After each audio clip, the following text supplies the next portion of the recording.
share it to Facebook with my talk.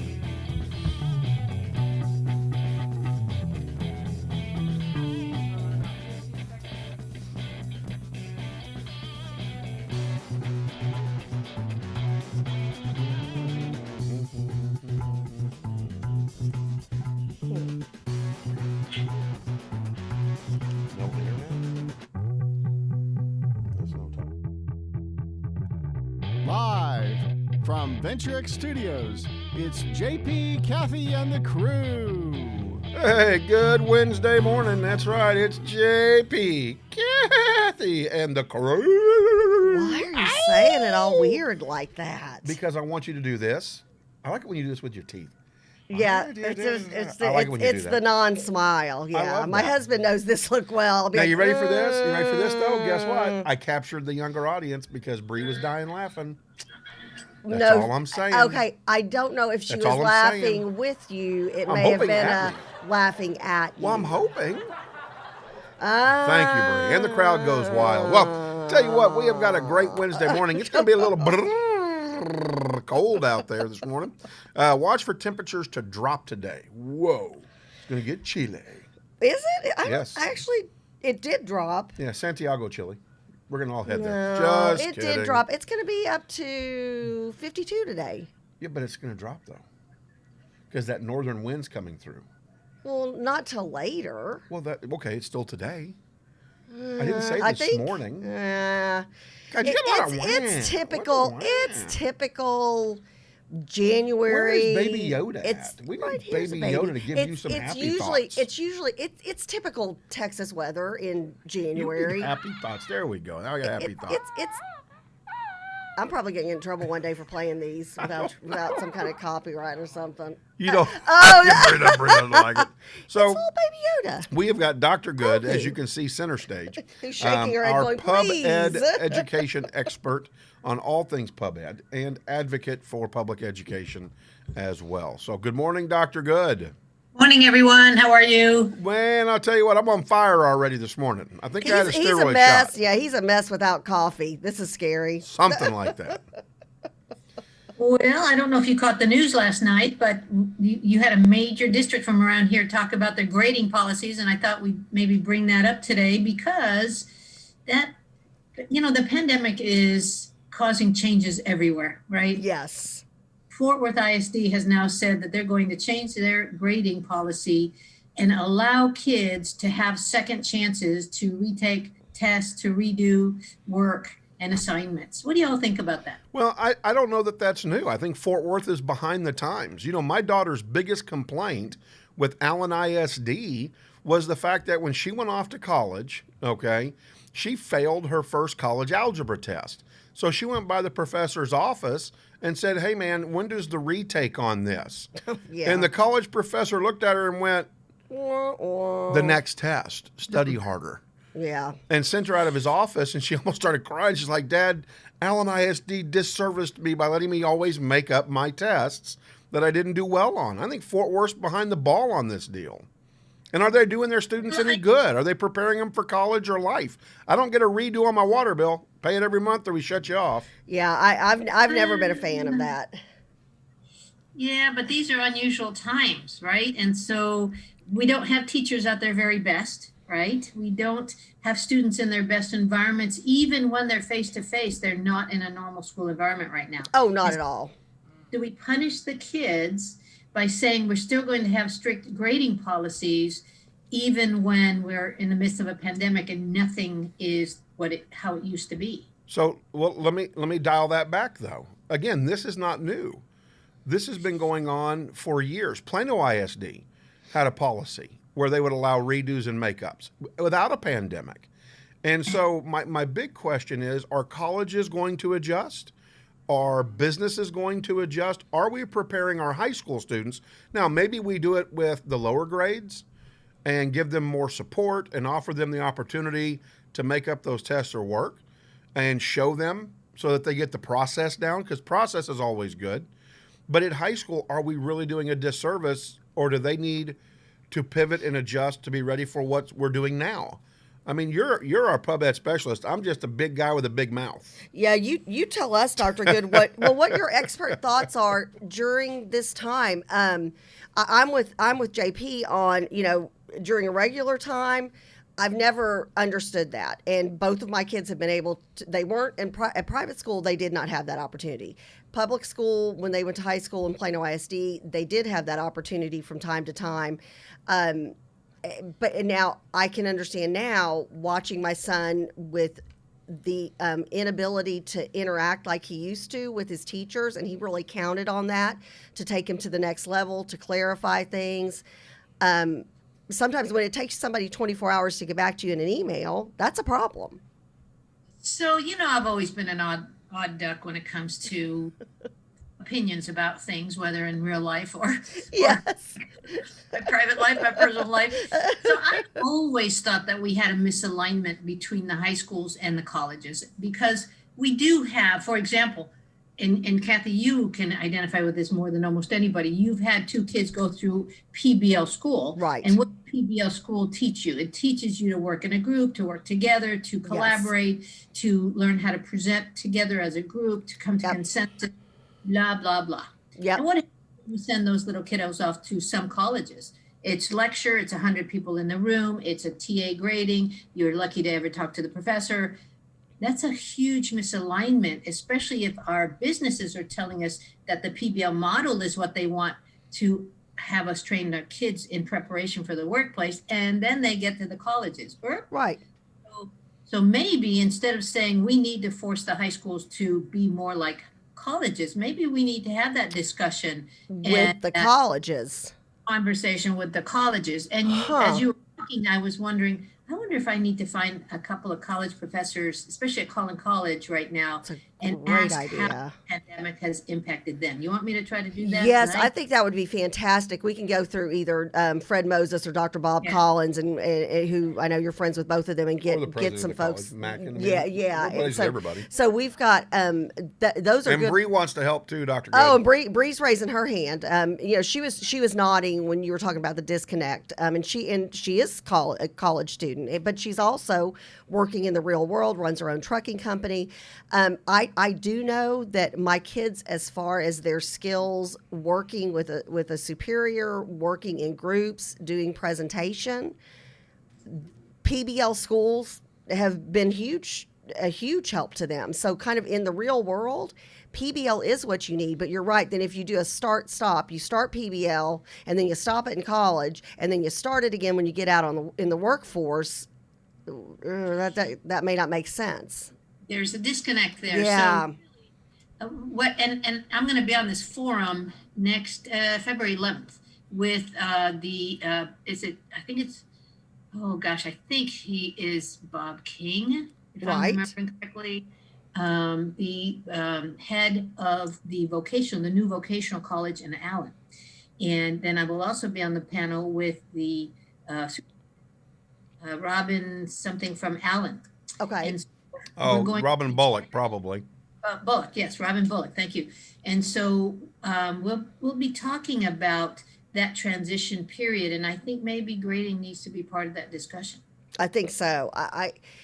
You're making me think. It is kind of a stark reality when you go to a lecture style class. I know it was for my daughter when she went off to college for the first year. It was kind of jarring because she had 4 years of getting used to another type of learning where she thrived. Yeah.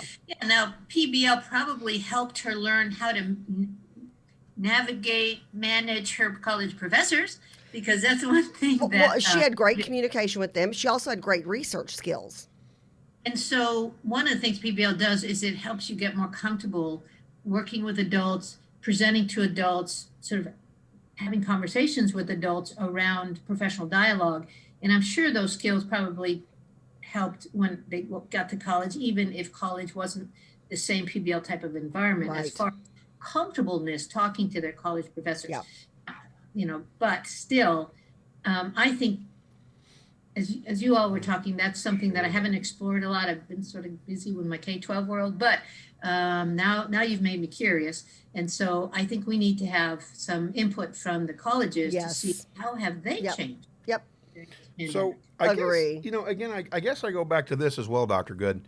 And maybe turning 49 has made me way old. No, you're only 49, a well- mere Stop it. 49. But this has maybe Stop it made me already. way old, though, in my thought process.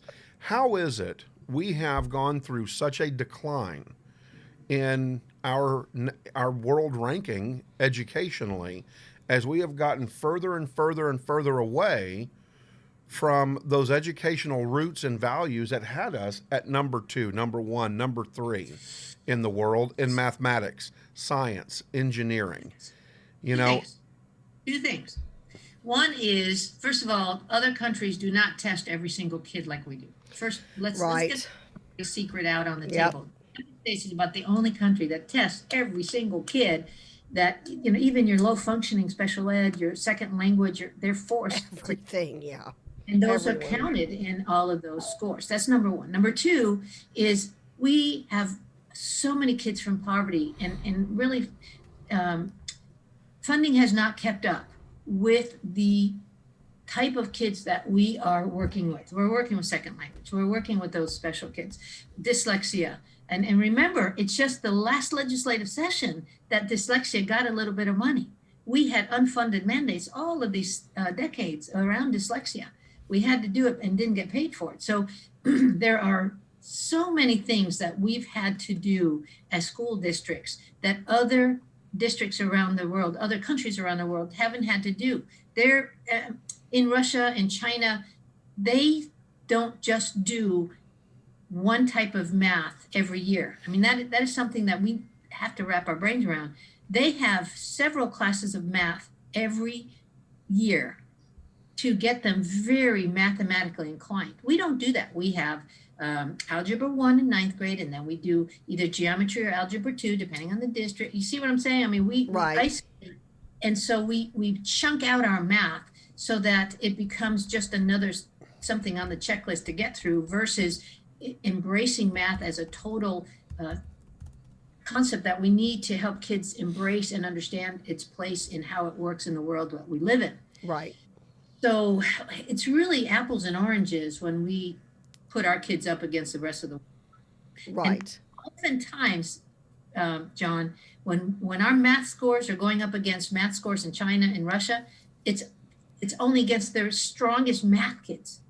And so, Singapore, I believe, always scores the highest. But again, that focus on just math and science in certain countries and to the detriment of the other electives and so forth has caused those countries to have to look to us to find inventions for them to improve on.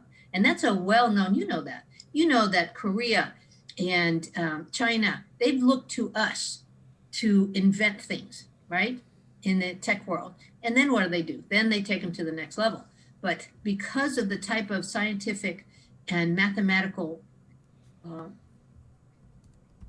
I don't want to say, the focus has been so strong in one area that they absolutely kill some of that whole child creativity stuff that helps kids become creative geniuses in their area. Right. So, matter of fact, I will tell you, I remember this when I became a principal in 2001 to 4. I remember reading articles about Japan trying to get their people to understand that 6-day school and not having arts in the schools was not helping their kids. And so what they did is they forced parents to have their kids take performing arts and the arts and so forth in school. And you know what those Japanese parents did? They added tutoring because of the free colleges, right? Everybody's trying to get into the free college. There's a lot of status around that in some Asian countries. Exactly, yes. And so to the detriment of the arts. And so lots of reasons. We just can't say that the United States has slipped because we have, but we aren't judged fairly or equally in the same way against those other countries. Well, So- and we've got a comment real quick from Well, we've Nathan. got a couple comments. Yeah, I mean, people are really globbing on to this. I mean, this is a great conversation and probably one we need to visit again and again over the next, in particular, 6 months or so. But Nathan says, I've been to 5 colleges in 3 states, 1 online, and all are different. I've had children in 2 high schools, 2 different states, very different. Just as jobs will change in the workforce, children need to learn to adapt. Public schools are herding cattle to get them through a mandated system. Man, there's a lot of truth to that. Some of this lies at home, not the differentiated system. Parents need to be held accountable as well. There's some wisdom in his comment, and especially with parents being held accountable now that your kid is either online the whole entire time or there's more opportunity to engage with your kid. Now you're aware because you did have that time at home with them. What do you think about that? Well, of course, anytime we can get parents to help us with kids, and it's not, let's pretend the pandemic didn't happen. I'd be saying the exact same thing. Anytime you have parents who have trained their little babies to hear them read, and the parents have used different voices, and the parents have asked them questions about the main character and where's the setting, and why do you think the character did this, and what do you think would have happened if the ending had changed, and how would you have changed it? All of that. If parents would just do that as kids are growing up, they would so help us bring readers to us, right? Right. Those are the type of things that we would love parents to do. Unfortunately, the state of Texas has said we cannot hold parents accountable to anything. Matter of fact, I don't know if you know this, but parents don't have to bring us their kids until the kids are 6 years old. Kids Right. do not have to come to school till 1st grade, 6 years old, and they don't have to bring them reading. And that's what we try to explain, that when the kid comes in, and I have a 1st grade teacher who says, oh my gosh, this child has never been in school, can't read. And I say, okay, well, we know that about that child. Now, what are you going to do? I mean, that's just hard to understand, that as much as we'd like to hold parents accountable, we can't. And so anything they do for us is gravy. And so anytime that we can get parents trained to give us more gravy, that benefits the child. And Dr. Good, sorry, JP, real quick, the reading thing, and I would like one of the Wednesdays on our show for you just to talk about the importance of reading to your child. You can work 2 or 3 jobs. There's still, there's at least 15 minutes twice a week that you can spend time sitting down with a book with your child, even if you have to go to the public library and check one out, or go to Half Price Books and get one for like 50 cents. I'm mortified, and I'm hearing this more and more, not so much when my kids were in school, but more and more that schools are getting kids who 5, 6 years old don't even know how to crack open a book. There's something has gone horribly wrong with society if we're at that point. Well, again, we've gotten self-righteously busy.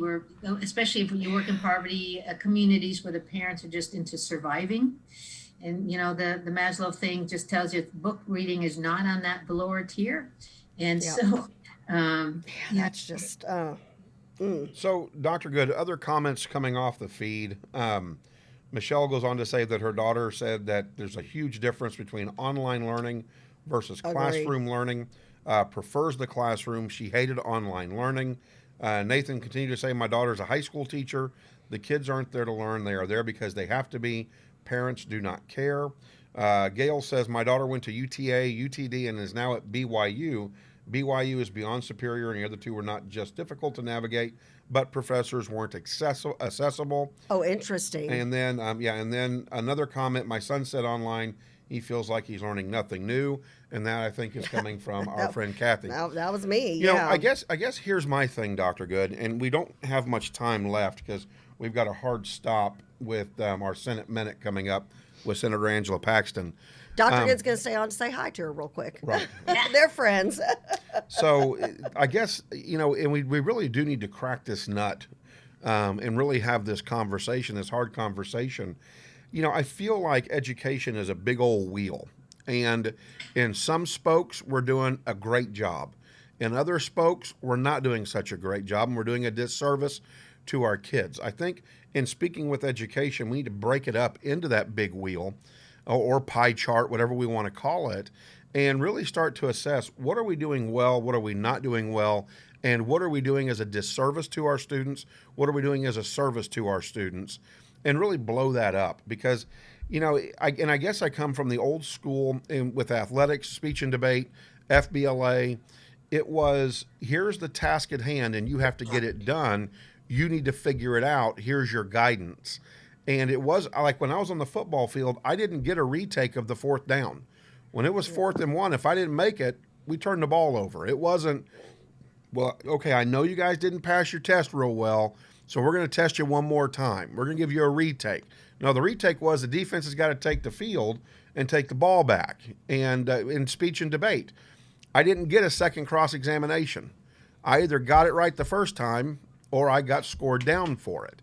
And at what point, and I guess I'm speaking from a competitive standpoint, at what point do we decrease our ability to compete at the next level, whether it's college, trade school, or business, by giving redos and takeovers?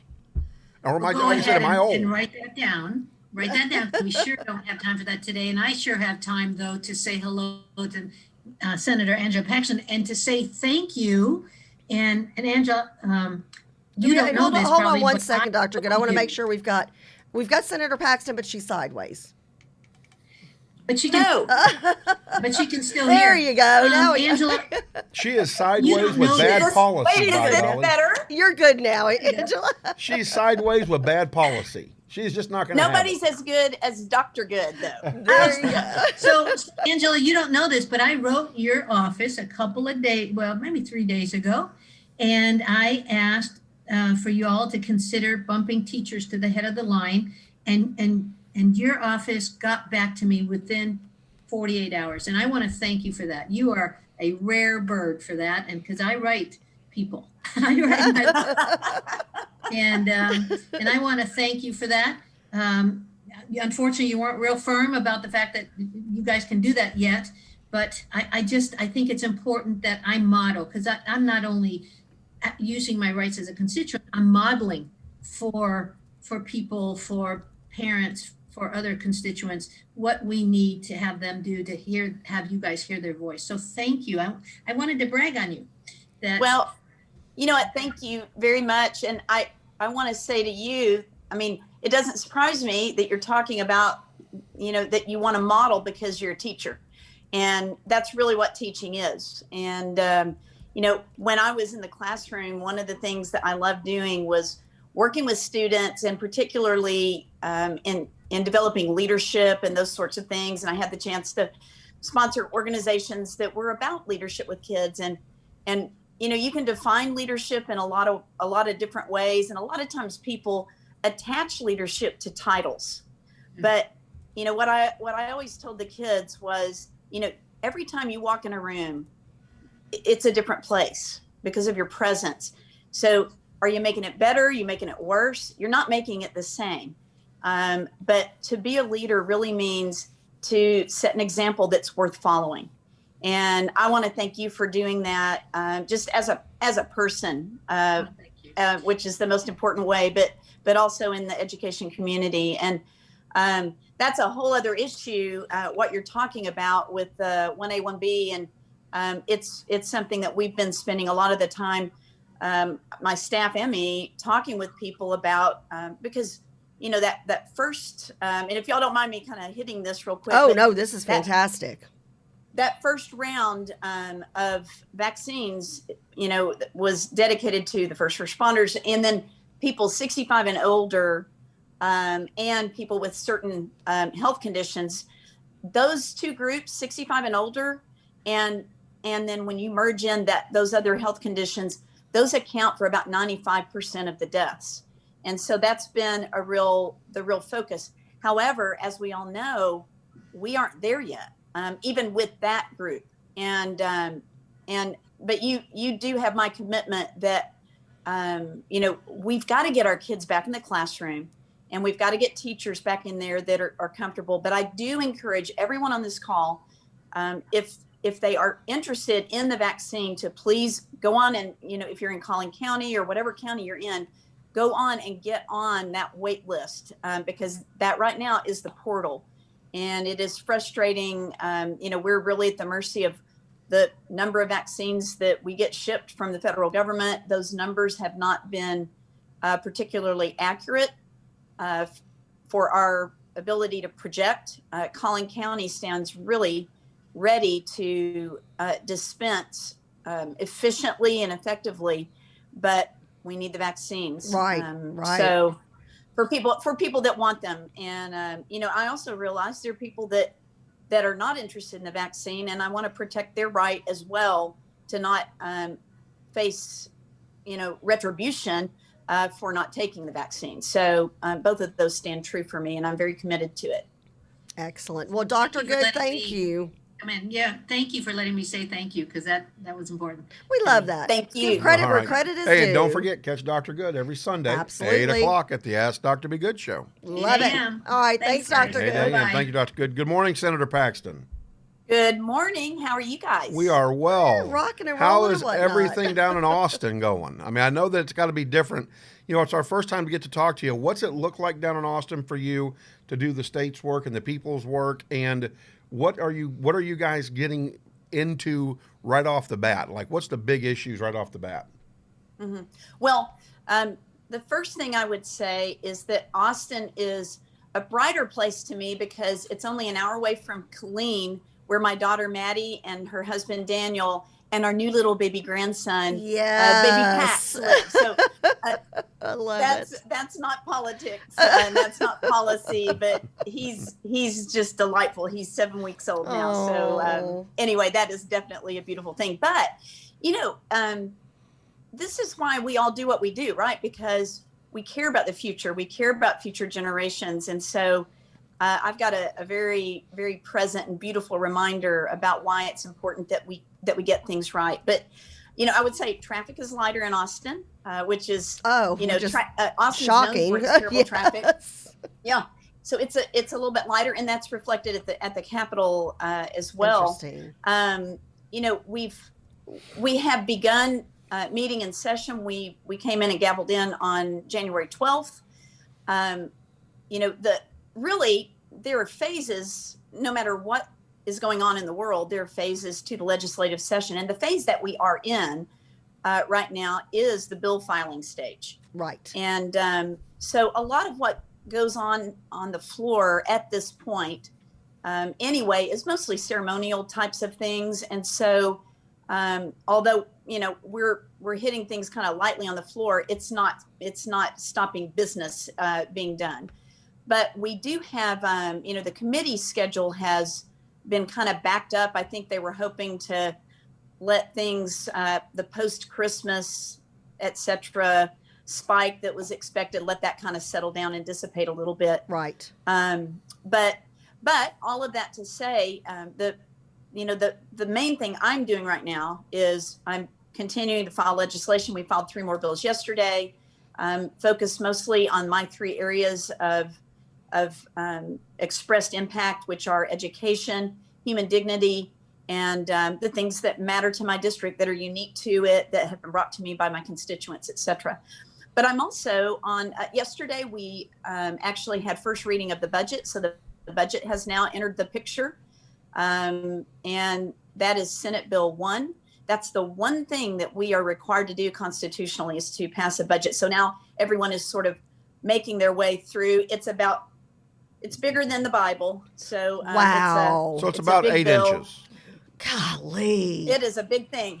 And wow. So, we're all working our way through to look at that and see what's in there. The Finance Committee, which is chaired by Jane Nelson out of Denton County, right, has been working on that, of course, since the last session. Redistricting is the other thing that is a very large issue. We do that every 10 years. I'm on the committee. And, we want to, because of the COVID situation, it interfered with the regional committee hearings we would have normally had during the interim. So on Monday of this week, I got to participate in something rather historic, which was the first ever virtual testimony redistricting committee. So redistricting's not a standing committee, so the rules for it are a little different than the normal committees of business and commerce and natural resources, education, higher ed, et cetera. But what we did, this is actually allowing us to kind of catch up in a very efficient way. But what I wanted to say to all your listeners, and Dr. Good was talking about, participating, being involved, paying attention. We'll be redrawing the House district lines, Senate district lines, congressional lines, State Board of Education lines. And that will last for the next 10 years. So it's very important that we get public input, and the pandemic situation has interfered with that happening in the normal way. So what we're doing right now are regional virtual hearings. So we as a committee are meeting in the Capitol in person, and we are allowing testimony through virtual platform. So if you go to senate.texas.gov, you can watch the redistricting hearings. They're posted. I believe today's hearing starts at 1, and then I believe Thursday and Friday it will be 9 o'clock, and next week it will be Tuesday, Wednesday, and Thursday. If my memory serves right, please double check this. Okay. But you can see what region they're going to be hearing testimony from. And so I would just encourage your listeners to go on and watch one of the hearings to see what it looks like. And then to, if they're interested in submitting input or testifying, to register to testify on the day that impacts the DFW area, which will be Senate District 8. And I believe that is the 4th next week. But, we want to make sure we get that we have fair, legal, transparent process, and we get the lines right for Texas. Now, Senator Paxton, will there be links on your websites as well if people wanted to go to your page and find that schedule? You know what? That's a great question. I'm going to double check, and I think that's a great way. And let me give you my website, angelapaxton.com. That's my Senate website. And while we're kind of at it, Angela Paxton TX is my handle on Facebook and Twitter and Instagram. So any of those are places where you can kind of follow what we're doing. But I'm gonna go in and initiate that so that there is a link to the Senate webpage so people can go there easily. Thanks for suggesting that, John. You're very welcome. That's a great suggestion. As a matter, and if you can let, because I know you've got a bunch of people following you on social media, and then put it out there on social media, because there are definitely people, especially in SD8, as early as a year ago, before the pandemic, we're already talking about redistricting. And want to give their input. So the thing is, now you don't necessarily have to travel to Austin. So there really is no reason, if you want your voice to be heard, it's almost in an odd way easier by doing these virtual things. Yeah, it is interesting. And, I just would encourage people, it can be intimidating to realize you're testifying in a hearing for the House or the Senate or anything like that if you've never done it before. So I would just encourage you, we live stream all of those committee hearings. That's true for every committee. Yes. And so you can tune in, you can senate.texas.gov. There's a place where you can just live stream. You can see what committees are posted for that day, and you can watch, and you can see what it's like. And then if there's an issue coming up, those are always posted in advance. That's the idea of open government. And they're posted in advance so that if there's something that you're interested in that you'd like to be part of the input, you can. Right. And in redistricting, it's easier than ever before, really. You talked about when there was going to be a bill filing end date. Explain that to our listeners. And I know you've got a bus to move, but so is that a date? Is that something that if I'm a constituent of yours and I've got an idea on a bill, what's my timeline on that? That's a great question. So, and we are in the process of, we've already filed bills that came to us from constituents. So actually, I don't know the exact date off the top of my head. I'll get that to you, Kathy, so you can announce that to your listeners. But I believe in the last session, it was sometime in early March, Right. as I recall. And so, basically there's this deadline, and that's the last time we can file a bill. Your listeners need to know that most bills, it takes a long time to draft a bill because you've got to get the legal language right. And you want to submit a bill that's going to stand up in court, right? If it's ever contested or anything like that, regardless of what the topic is. And so, we're pretty near the end of realistic, I guess, getting something done by the end of the filing period. But if you do have an idea, I would encourage you to let us know, because even if we don't have time to get it rolling for this time, I mean, like I said, it takes a while to do. Right. So, and I like to really make sure that we're listening to all sides of something so that we get a robust bill that really does what it's meant to do, and is going to stand up in court if it's ever contested. It's interesting. Sometime I'd love to talk about kind of the phases of the session, because that's one of the things that's kind of interesting. Everyone right now, we're on the floor, but what's happening on the floor is very light. At the end of the session, it's the opposite. The committee's finished. They've voted everything out, and it's just like this nonstop machine on the floor, voting on bills. So I'd love to talk through kind of the timeline and the phases of the session. Absolutely. Well, we'd appreciate that. Yeah, well, I would love, and in the past we've tried to do that, and I would love for you to, because it's important for our listeners to understand how this process works. A lot of people didn't realize that many committees met during what they called an interim session. Yep. And that's where a lot of the hearings were held. A lot of work got done to get ready for the bill to come out in the session. So one of the big questions coming out of our listeners is, can the state of Texas, or will the state of Texas, do anything to push social media towards a publication, or is that strictly a federal issue? Can you restate the question, John? I'm not sure I exactly understood what you were So saying. you know how social media has kind of gone rogue, where they just randomly are deciding now who can be on, who can't be on. And so the big question is, will there be a push for social media to become a publication where it's not this, hey, we get to hide behind this free speech thing, when in fact you are editorializing and you are publicizing? Is that more of a federal issue, or can the state of Texas do something about that? Well, it is clearly a federal issue, but I can tell you there is a lot of conversation among my colleagues and myself about this very issue, because we are looking at, these are private businesses, and this is just not something that was, ever foreseen, that there could be something like this. But yeah, a newspaper is a business as well, right? But it has certain standards applied to it. Social media has not had those same types of standards applied to it. And so I think it's something that we need to look at the federal issue, but at the federal level. But we are looking at how can we address this in Texas as a state so that we can maintain some sort of free speech.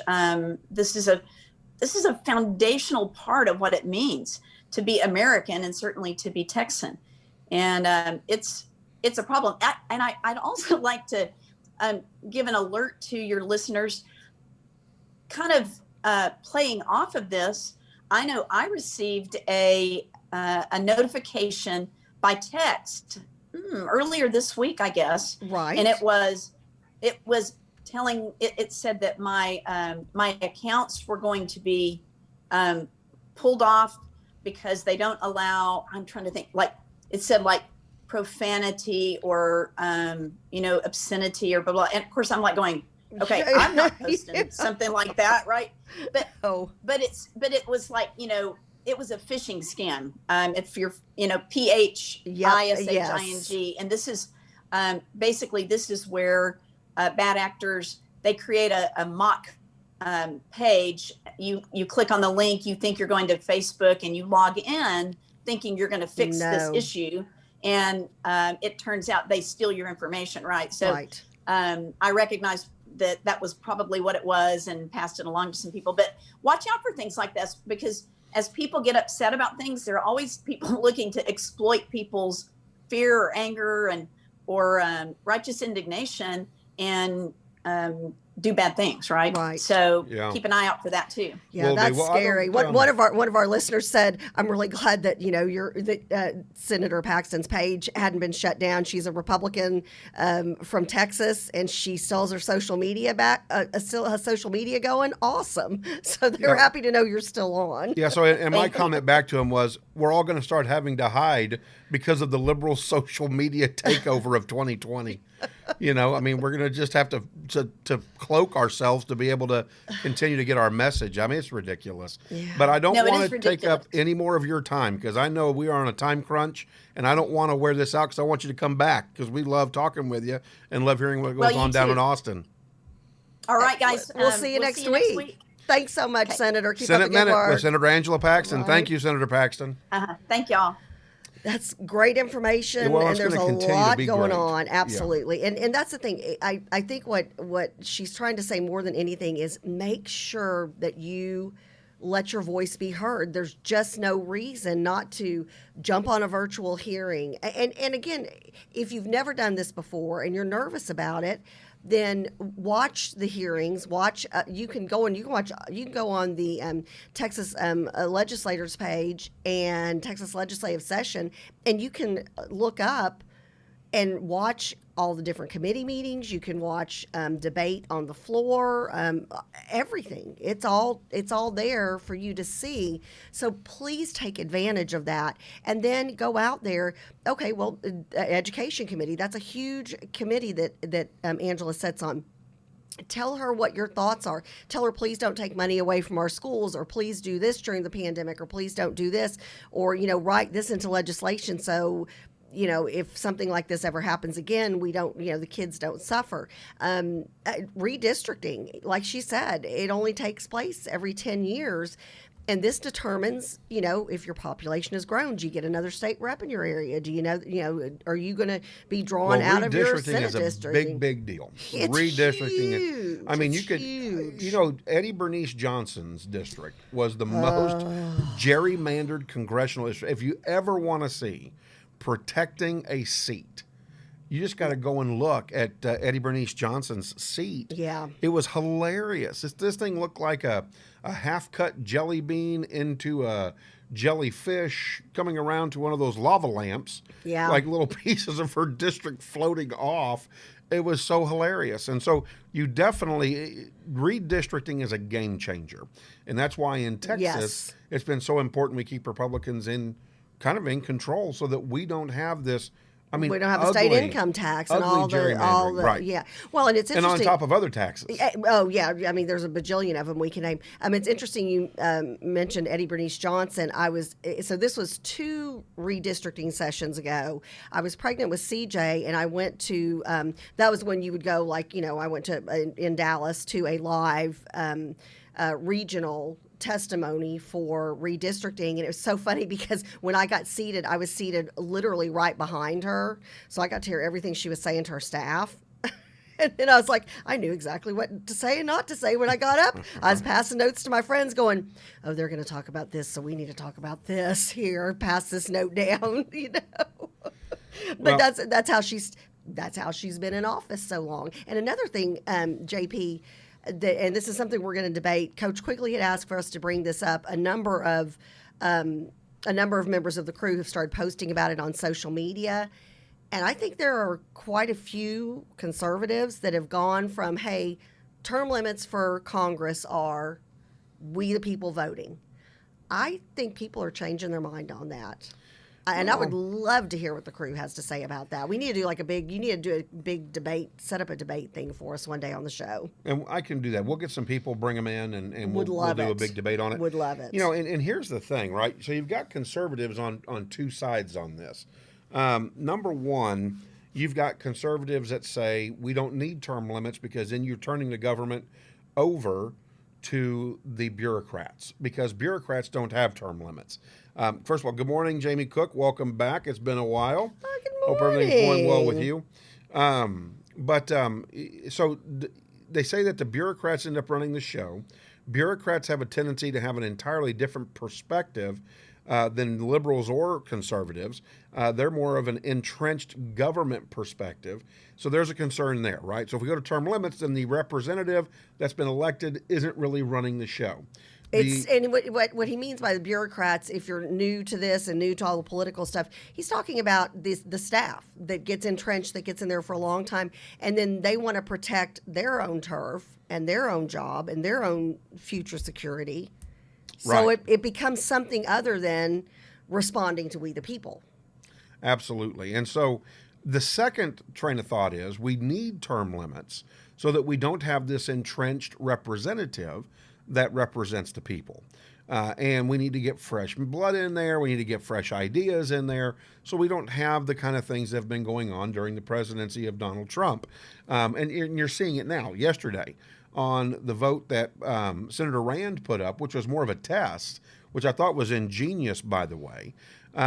So Democrats got 5 Republicans to cross over to vote to knock down the objection rather than voting party lines. Yep. But what was more interesting for me, and I think Senator Rand did this on purpose, or maybe he and McConnell had already talked about this, but McConnell all of a sudden changed his opinion. And instead of, hey, let's throw President Trump under the bus, it was more of a, I'm voting to support the objection because I think we're done putting President Donald Trump under the bus. So a lot came out yesterday, very, very interestingly. And again, term limits could be something that could have addressed a Mitch McConnell. You know, a Strom Thurmond. I mean, goodness gracious, that man was in office for 160 years. 95? I think he knew Thomas 95 Jefferson. years now. No. I mean, I think he did. I think he had breakfast with John Adams, for goodness sakes. Just kidding. So, but I think it'd be good. I would love to have 2 crew members come up representing And 2 different thoughts. I would love that. And debate. And come on with us via Zoom, come in studio with studio or JP and Zoom. I. Yeah, and let's Yeah. debate. You know, like, Faye Curtis is saying, yes, let's debate on terms. So I just think that there's a lot that you have to be in perspective of what that term limits means. Does that mean that the entire crew walks out the door, the elected official and the hired staff, or does it mean that the hired staff gets to stay behind and continue to push an agenda? Because you need guidance. I'm going to be telling you, you need guidance on the Hill. It is not one of those things you can just walk on and do the job. This is not. It's not. Yeah, I think Gary Cooper or whoever that was that went to Washington. Mr. Smith goes Mr. to Smith Washington. goes to Washington. Yeah, no, not Gary Cooper. I'm blanking out. I can see his face. Was it Gary Cooper Somebody or help Jimmy me know. Stewart? Jimmy Stewart. Jimmy Jimmy Stewart. Stewart, okay. I always get those guys But that's the confused. thing. You any level of government. I mean, I'm sure you remember back when you were a JP, there was a learning curve. When I came in as a county commissioner, there was a learning curve. Heck, just learning the acronyms for the NTTA and RTC and all the different roads and all that kind of stuff, that you need a 6-month lesson just on that. So I get that you need people who are experts in that field. But then at some point when we have the same people in office and then representing those in office, then there's nothing fresh and new brought into perspective, I guess. And it's interesting. I mean, I can't wait to have this debate because myself, I've always been very, very, very strong against term limits. Just always have. But I find myself nowadays going, well, and this was before the presidential election. This has been the last few RPT conventions, Republican Party of Texas conventions, where I've been a delegate, where I've sat back and I've actually entertained arguments where before I didn't even listen. I was like, nope, not in favor of that. Always going to be against term limits because I think that's up to the voter. But we are in a different time.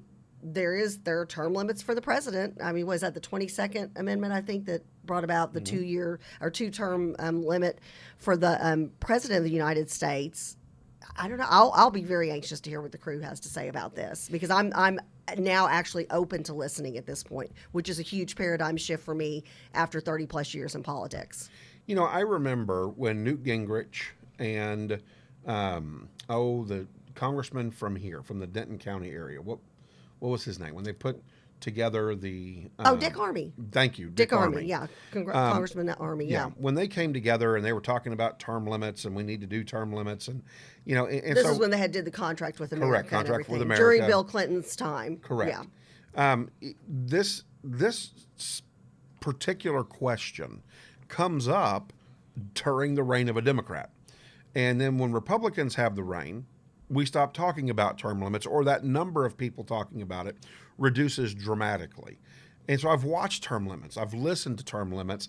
And, again, my position is, unless I hear something new, and I'm not going to, is I am not in favor of term limits. I'm not. I'm in favor of the people being in charge of the choice at the ballot box. Elections are term limits. So then if we the people, if we're upset, you've got to get out. And it's not just in November. Everybody's like, well, I vote in November. Well, it depends on where you're voting as to how much of a difference that makes. Now, don't get me wrong. Your vote always counts, always makes a difference. But if you live in an area where the Democrats typically win 70-30, or just the opposite, the Republicans win 60-40, then in November, it's pretty much a lock. You need to get out and vote during the March, in our case, in Texas, the March primary. That's where your voice can be heard for both sides, for Republicans and Democrats. And if you want to make a change, start looking to see, if you're not happy with your current congressman or United States senator, start looking and saying who's going to run against them in March, and then get behind that person. So at some point, if you have term limits, and like I said, I'm just now, after 30 plus years, actually even listening to the other side's arguments on term limits. But again, you even before a change like that would happen, you need to look at who you're voting for, and you've got to research that, and you've got to be on top of it. And we don't have our primary turnout for both the Democrats and Republicans. JP, I'm trying to remember. I'll get a quote before we do this. Our for the Republican and Democrat primaries, the turnout's just so low. November turnout's already low, but in comparison to November, it's nothing. Well, and in states like California, it's not like ours. It's a jungle election. And so everybody goes into a pot, and whoever gets the votes coming out, that's who gets to compete. So you may not have a single Republican make it out of the jungle, and it's Democrat versus Democrat. So, but again, going back to term limits, I am not a fan of term limits, and would love to sit and debate that and have that discussion. Now, don't get me wrong.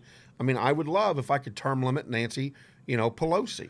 Well, and I'm always and Chuck Schumer. What are we always saying? Please, to the Democrats who have some common sense, if there are some of those folks left, and I know there are a few left. I've got a few of them who are friends of mine.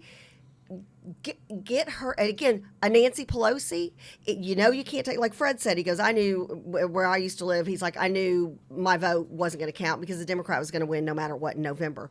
Then that difference that is made for a Nancy Pelosi, you got to get her out during a primary. You've got to get a Chuck Schumer out. You've got to get these folks out during a primary. Here's the tough thing. The incumbent always has a little bit of an edge, and usually they've got a deep, deep, deep, deep, deep, deep treasure trove of money. So, and I agree. But again, tough. though, here's the thing. I truly and really in my heart believe that if you'll go out and put your work volunteerism where your mouth is, you can make a difference. And so the bottom line is that are we going to be lazy and we want to legislate term limits, or do we want to be proactive and get people out to volunteer to change what we don't like by replacing those who won't do what represents the majority will of the district? And so that's kind of where I'm at, but would love to debate. Would love to have two crew members come on and debate with us. So volunteer if you're willing to come on, and you can come on via Zoom if you don't live here locally. Would love to hear thoughts on, and we'll do it. It's going to be it's not going to be some serious, oh my gosh, rah, rah, rah, finger wagging kind of a thing. Maybe for a little bit. But yeah, JP I like to finger wag. There you go. JP likes to finger wag. I also like to do the boogie woogie. Bugle Boy and Company C. Woo! Company B. Oh, Company D. B. Company E. So anyway, and every time you do that, I'm going to do this. And you're going to do another, and you're going to put another letter out there in the alphabet. Yeah, that's not Company B. That's correct. Company F. So I think it's a conversation worth having, but then like to friends of mine who come to me and are very frustrated. I had a girlfriend of mine call me the other night and she's like, what do I believe? What, is this true? Is this true? And she was so frustrated and so fed up. And so I was kind of, walking her through where she does have control and what we do have control over. One thing that if you are in the state of Texas, the Texas legislative session is happening right now. It only happens 6 months every 2 years. Call your state rep. Go to Who Represents Me online. Super easy. Type in your address and you can find out who all of your different levels of government representatives are. Let them know, I do not want this or I want this, because what they do, and I know I used these numbers when I was a county commissioner and we had controversial votes. I would literally take my emails and my phone calls and the meetings I had and I would tally up how many people had said they were in favor of this that were from my neck of the woods and how many were against. And I would say this is an overwhelming we the people saying, 75% of us want this, 25% of us don't. And that would impact how I voted because those are my constituents. So your legislators use those numbers from your phone calls, your emails, your faxes, your letters, and your testimony. Fred said we should wag the middle finger more often. Oh, Fred. He didn't say that. He's so saucy. I said that. Oh, okay. But Summer Fox. Oh, just no. He said no middle. Yeah, I know. Okay. Summer I thought Fred was a gentleman. Summer Fox asks a great question. How can I volunteer? I just sent a message out that said, Love it. Kathy and I will get together. Yep. And we'll put together a little mini workshop. Love it. On how to get engaged, how to get involved. Love it, And love we'll it, do it right here on love JP, it. Kathy, and the crew. Love it. So, Summer, thank you for that. You're Yep. making Kathy and I brighter. We appreciate that. You're making our day. Somebody asked. Well, yeah. Well, Well, making it better, making us better. Yeah, well, and We're you going to have to be better. And you always are. You and I are always real big on, helping empower people so their voice can be heard. Absolutely. So ask your questions. What do you want to hear from us? And we are more than happy to tell you. Most of us have school board, city council, and depending on what city you're in, mayoral elections in May. But at the same Get to know the candidates right now. But at and the get same behind them. token, we want to make sure that you make your decision. I know that Kathy has a group of people that follow her that will ask her, who should I be looking at? I have the You same have the people. same thing. Same thing. Yep. People will reach out to me. And sometimes they'll ask both of us, and they'll be like, "Oh, yeah, I talked to JP. He said the same thing. I was just going to see if y'all agreed." Like, okay. And sometimes we don't agree. Yeah, but that's the beauty of this we had country. a school board election that we Yep. didn't agree on. It Yep. wasn't that I didn't like her candidate. Oh, and I love yours. I was Right. kind of hoping to see him on the ballot this time. And we both want to make sure that the candidate that did not prevail in that race, please jump back in because he's a great candidate. And so, but we want you to go and research that Yep. for yourself so that way you can make a good decision on and then feel good about if your candidate wins. That you are a part of some change. Yeah. So talking about change, Yeah. we have a lot of it coming our way. Bree, if you'll go ahead and throw that up on the screen for me, please. Fred, have a great day. He's got to run, he says. Fred, feel free to use the car unless you're running for exercise. Oh my! Did Stan the man just walk in? Yeah, that was him. Oh, yeah, no doubt. Okay. Progressive commercial moment right here. That is JP turning into his dad. I literally could close my eyes, and that's what Stan would say that. I think I saw your eye twitching, in fact, when I said You that. did, because I'm like, what? Hey, Bree, if you'll put that on the actual, can you put it on the actual feed out? So, there's a goodness lot of gracious. changes coming in our country, and we need to pay close attention. Yes. Summer, you ask, hey, how do we get involved? How do we volunteer? Yep. This is part of it. Part of it is knowing what's going on Right. in the world. Yep. And on here, if you'll look at this site with me, what you'll notice is you can also look at President Donald Trump's executive orders, Barack Obama's executive orders, George W. Bush, William J. Clinton, and it goes on and on and on. So that way you know what presidents have done in the past. But this highlights what's going on right now with jumping Joe Biden. And so...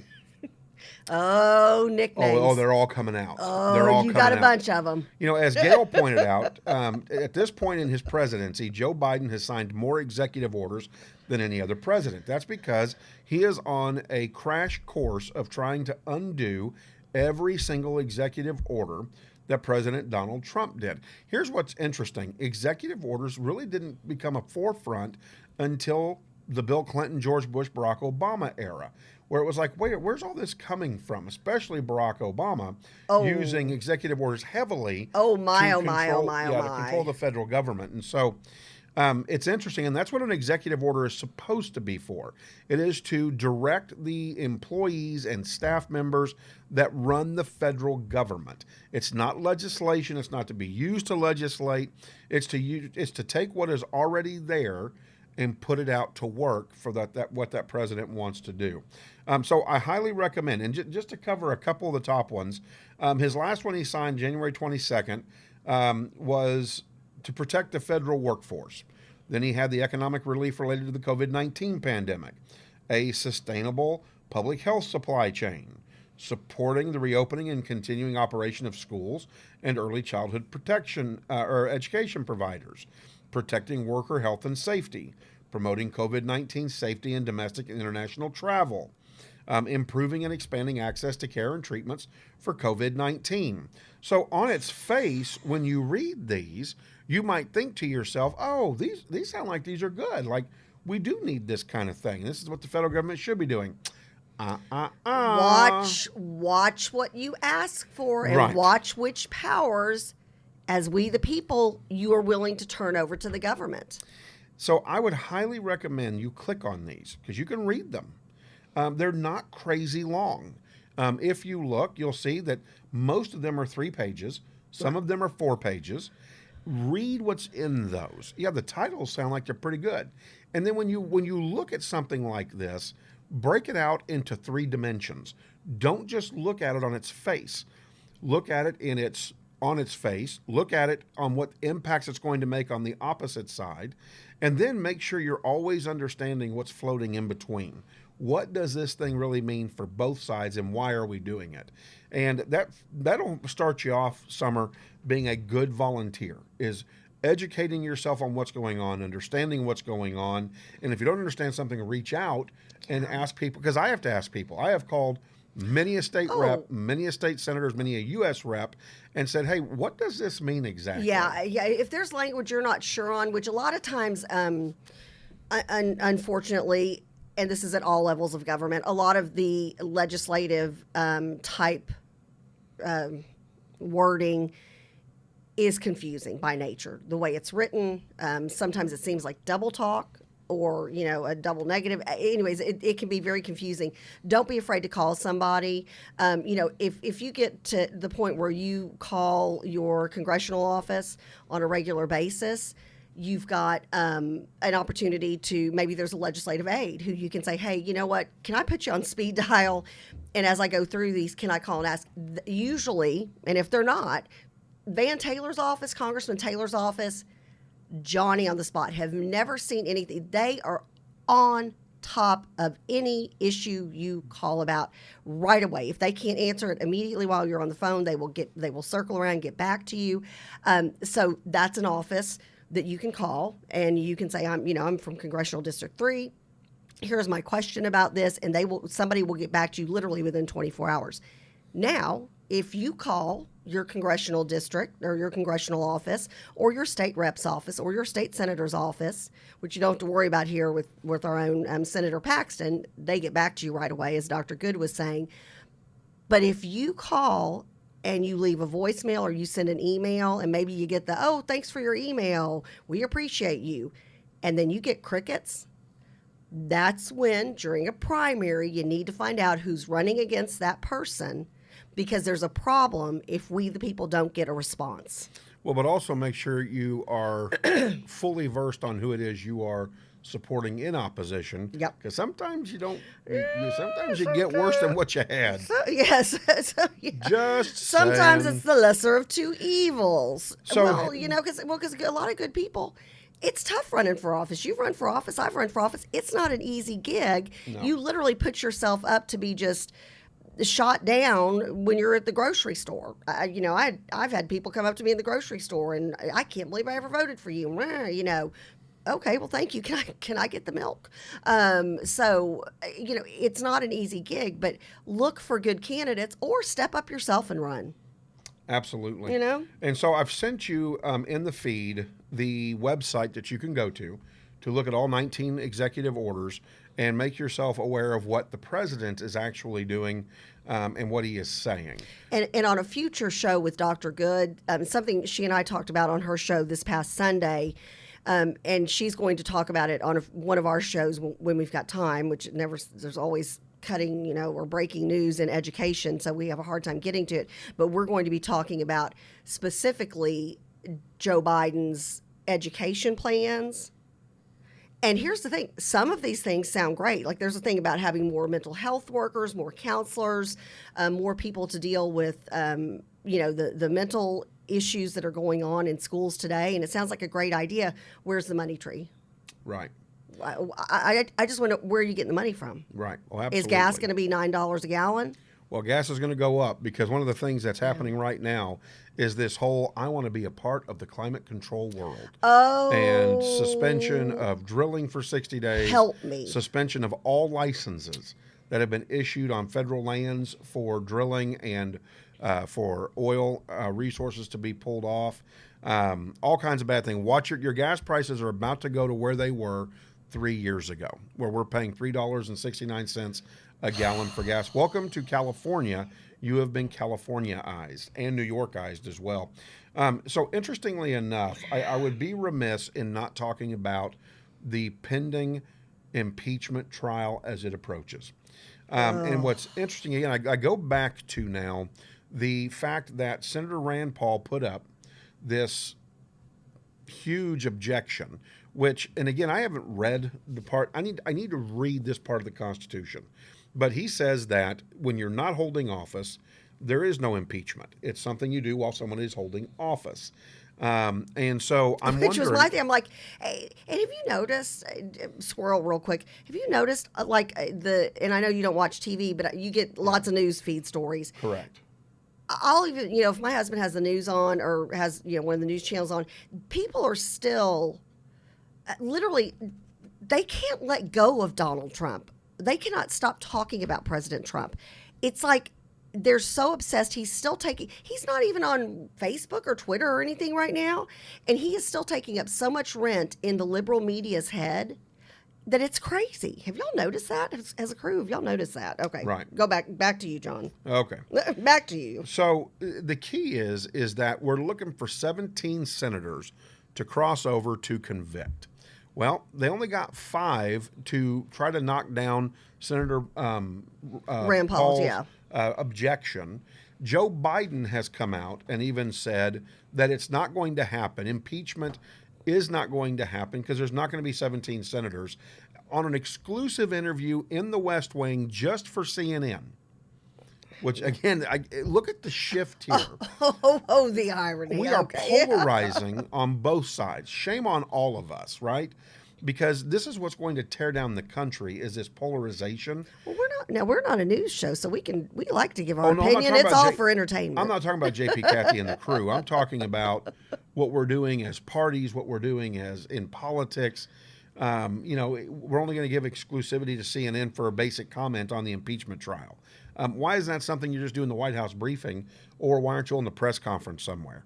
Anyways, my point is that in this one-on-one interview, again, exclusively, which this is not breaking news here, he just doesn't believe that the Senate will convict President Donald Trump because there's not going to be enough people coming over. He feels like this is a Nancy Pelosi thing. Correct. Too. He's like, well, if we had 6 more months of him being in office, then maybe that might happen.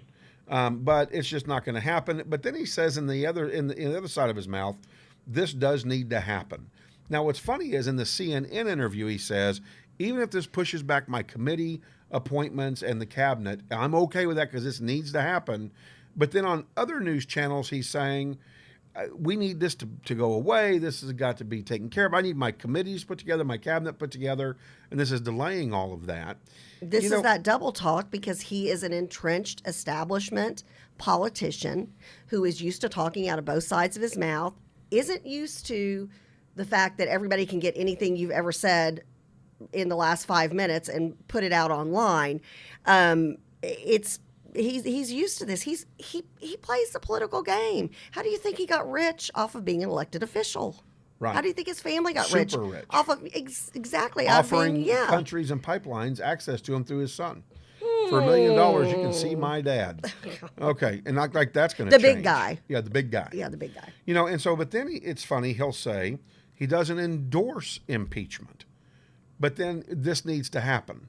Well, do you endorse it or do you not endorse Again, it? double talk, because in the past, we've been patted on the head as we the people, like, oh, they're not going to, I'm going to say this for this group and this for this group, and then everybody's going to be happy. It's going to be all good. I'll get reelected, whatever.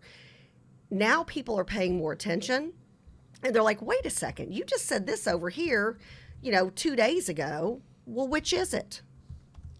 Yeah. Bottom line is this, is that these guys can't figure out what they want to do. There's no putting the country back together. We're going to hold this impeachment trial at the expense of the taxpayers, and we know it's not going to prevail anything. You're not going to prevent him from running for office in 4 years. And so this is just a big old hickey on the neck of Congress again, and now the executive branch, because they can't figure out what it is they think that should happen. And so it's like, seriously, people? I mean, it is an infatuation with trying to destroy President Donald Trump's name. And here's my thing. The guy does enough damage to himself. Just let him be retired from being the president at this point. Deal with it in 2 years if he's going to come back and run. Yeah, if he comes back, and it's almost like they're so afraid that there will be such an outpouring in 4 years for him to run again. And I go back to Nancy Pelosi has let Donald Trump have so much free space in her head.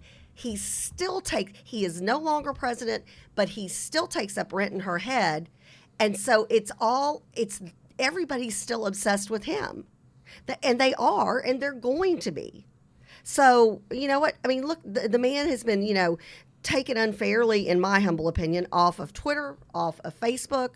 And then all of a sudden, you still have people talking about him. Well, okay, if your guy won and he's president, then why are you still talking about President Trump? Exactly. So here's the deal. You ready for this? It is time for I ain't got no time for that. Oh, no. Because guess what, President Joe Biden? We the people, we don't have no time for that. We need you to get busy and handle the business at hand. Put President Donald Trump behind us. Be the president. Act like the president. Do your job for 4 years. He's not strong enough for that. Well, you know what? Grow some, because it's time. Well, you've been 47 years in D.C. holding office. You would think again, it's just these are the reasons why those of us who supported Trump would not even entertain supporting Biden. First of all, his the issues and where he stands on those. And JP, I just sent you something that, boy, I think this is going to light a fire under you. Oh, I'm sure. Oh, just wait. It's not going to take much. Yeah, but it's one of those things that he's going to say it's going to be like one of those go along to get along kind of a thing. It's going to be when it's convenient. Right now he's saying, well, the past administration didn't tell the states how many vaccines were coming out, at a time, and so they couldn't plan ahead of time. My goodness, it's a miracle, and I give all the credit in the world to President Trump and the folks in the science industry who developed these vaccines. It's a miracle that we're not even a year from when we started having shelter in place and started wearing masks, and all of a sudden, and we've got a vaccine. I think we should be extremely proud, and you should never throw an administration under the bus that was able to push through like President Trump and his administration staff was, and push and work with these companies to get these vaccines. It's a miracle that the vaccines are already available. But again, it's going to be convenient because Biden's going to be using him as an excuse for anything and everything. Shortfalls. Yeah. So, you just can't have it both ways. So, Bree, play the signature. I ain't got no time for this. And we've got to promote. I feel like we need to be promoting her barbecue sauce whenever we play this. I don't know about that, but Because can we legally use that? oh gosh, yes, it's out there in the free world. It's one of those free world things. I ain't got no time for this. This Joe Biden business, taking care of executive orders like that. I mean, do your job, move forward. Because we ain't got no time for this. You know what I'm saying? Bree's like, I just can't handle this. Killing her. All right, so that's enough. See, Yeah, please, that's enough, we've actually yeah. got a small clip of that we'll need to. I'll have to get it to you so you can play that. Just that little clip that it's on and off. All right, talking about no time for that. How about Budweiser and others not advertising with the Super Bowl? Oh, why not? They're boycotting the NFL. Interesting. not be What a- are their reasons for boycotting? Well, that's for another show. We only have about 10 minutes Oh, left. okay. And so I'm going to Okay. drop that for not for Friday, but for Monday's show Okay. when we talk about more NFL releases. But one of the things that I wanted to move that to was the fact that Guinness has decided that they are going to advertise Yes. with the Super Bowl. And I want to release Guinness, this. which I think is coffee. It's like coffee beer. It's so thick and dark. And You just take a it's like spoon and you drink it. You know, once you drink one of those, you're ready to take a nap. But Jesus' team, Notre Dame Dame, they have signed a contract. with Guinness for $7 million Woo! to be the beer provider for Notre Dame. Can we play? I sent you an email. If we Whoa. could play that YouTube. So this is yeah. Woo! Joe Montana has become the spokesperson for Guinness beer. Genius. Well, Joe I'm Montana he's, for sure. I'm sure he's taken that to the bank. I'm sure, right? And so I'm going to play this commercial for you. Well, I'm not going to. Bree's going to play this commercial for you, actually. We're going to play this commercial for you.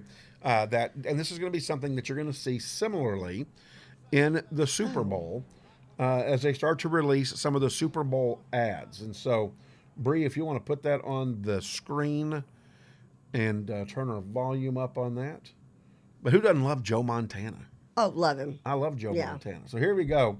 This is the kind of thing you're going to see coming out on the Super Bowl. Again, this is a little bit older commercial, but it's going to be the same exact thing. So when Bree gets ready to gear that up and play it, we'll play that. 2 seconds left to play. Clock will start on the snap. So it's all come down to this. Of course, you see him wearing a Notre Dame helmet. Yep. It's baby then. For it. And look at me, the slowness of the Guinness being poured. Wait for it. They're waiting for it. I do love this commercial, by the way. Wait for it. Is this an existing commercial, or this is was what's going October to be played during the 2020. Super Bowl? October Okay. 2020. This is Wait for it. this is what you're going to be looking at. Ooh, that's loud. Montana. Wait.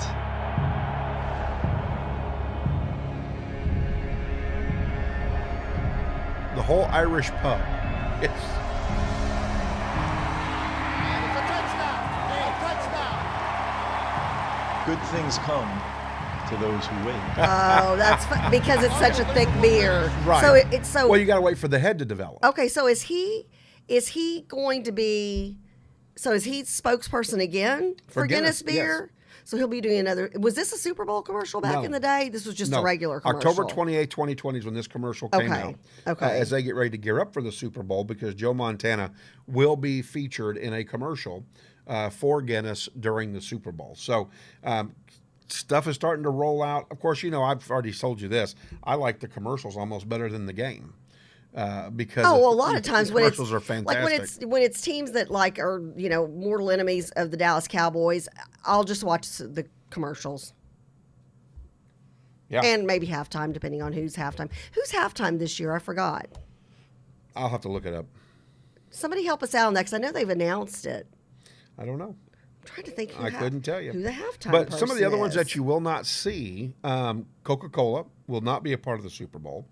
Okay, I want to know. Pepsi brands will not be a part of the Super Bowl And either. so, again, are these boycotts or these financial decisions? Well, this is the lead, and again, we'll talk about this more next Yes, Monday. yes. But the lead When is ad the Super Bowl? that's come out is that's February 7th.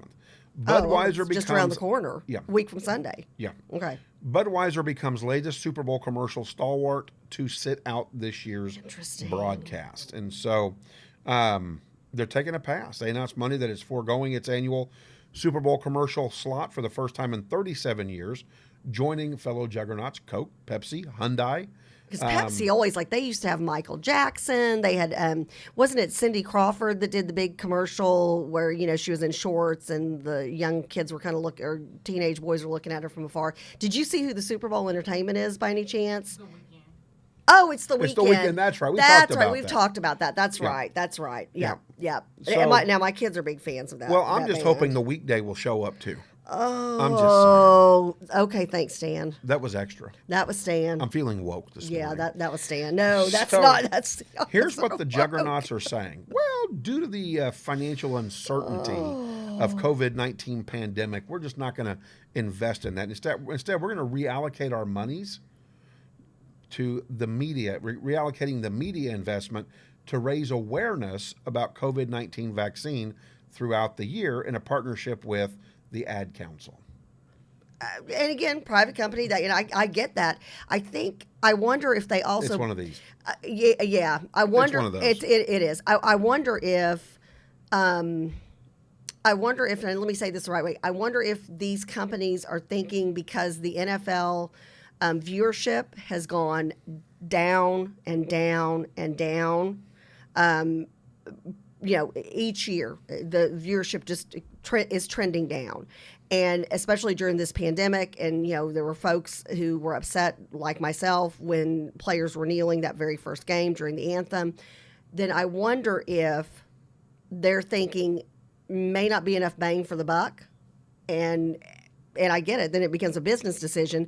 If the audience is not going to be as ginormous as it usually is. Plus, I wonder if they're also thinking, and this is another one of those unknowns that we'll be able to talk about afterwards, just like, Valentine's Day is going to be different this year.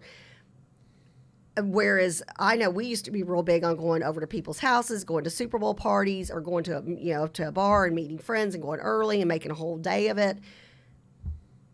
Not going to be doing that this year.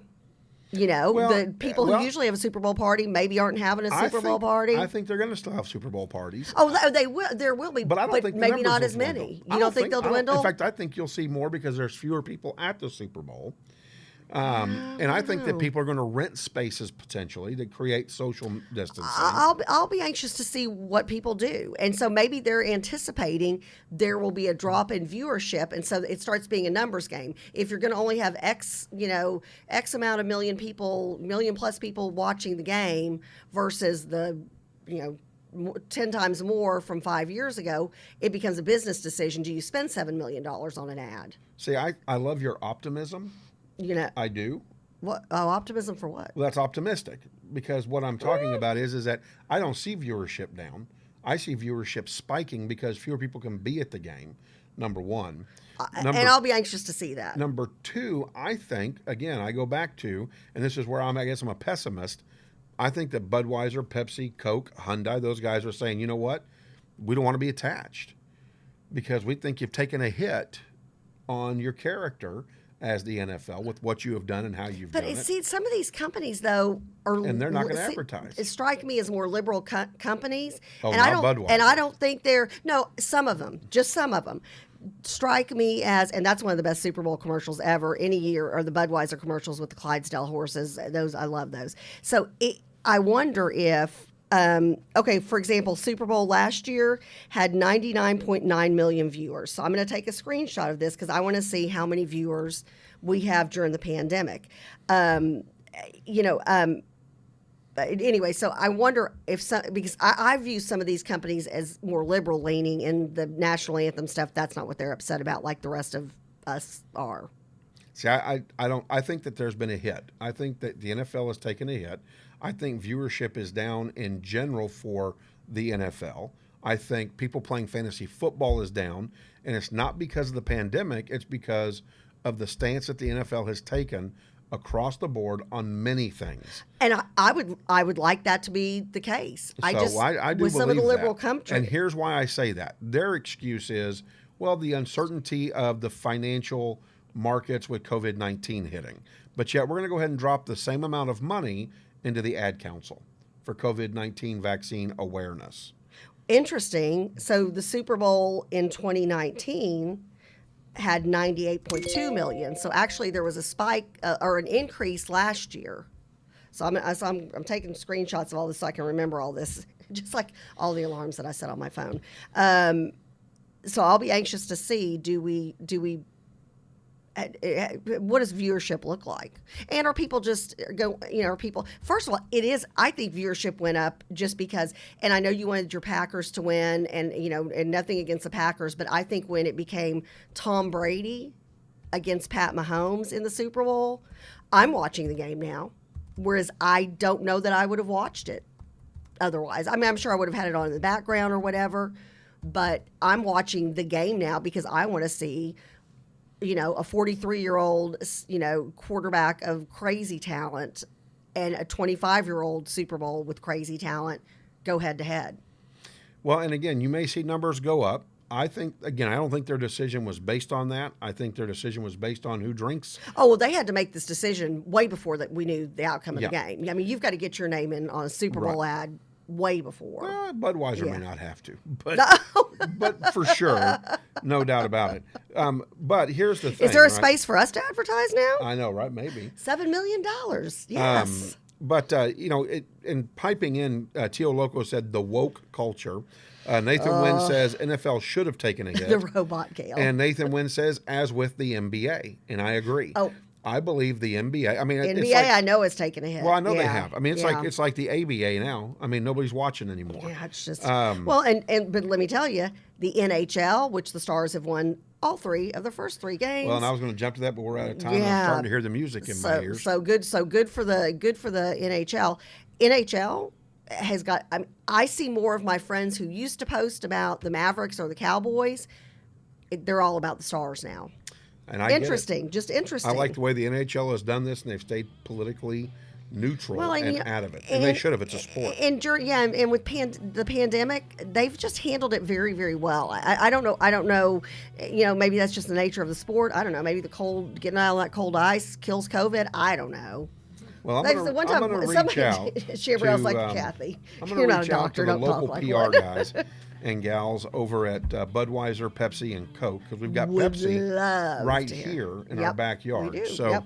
and see what we can get. I think their statement's going to stay very neutral, but I think everybody knows what's really going on. So, anyways, with that being said, I'd like to see what they say. have a blessed Wednesday. Mwah. We will We see love you you. We'll on see you Friday. Friday. Don't forget to tune in. Faye Curtis back in studio. On Friday. Miss Texas Ambassador Busy on Friday Friday. for Kathy Real busy Buckley. Friday. Real busy But Friday. we've got a show coming on. Dun, dun, dun, That's dun, right. dun, Thursdays dun. 7 o'clock. Woohoo! And the show's name is Tea Talk. I love it. With Bree. With our I'll tell you own what. Chambrielle. So tune in. So proud of her. Tune in Thursday So night, proud 7 of her. o'clock. Don't forget to tune in also for the replay of Dr. Be Good show at 6 o'clock on Thursdays. And then don't forget to catch everything on Friday. We have a huge lineup on Friday for you as well, We highlighting do. the pink cloud. And Yes. so Yep. then we go to the weekend and we start with Kilroy's Kilroy's Conversation. Conversation. All right, everybody have a blessed day. We'll Love see y'all. you Have a on blessed day. Friday.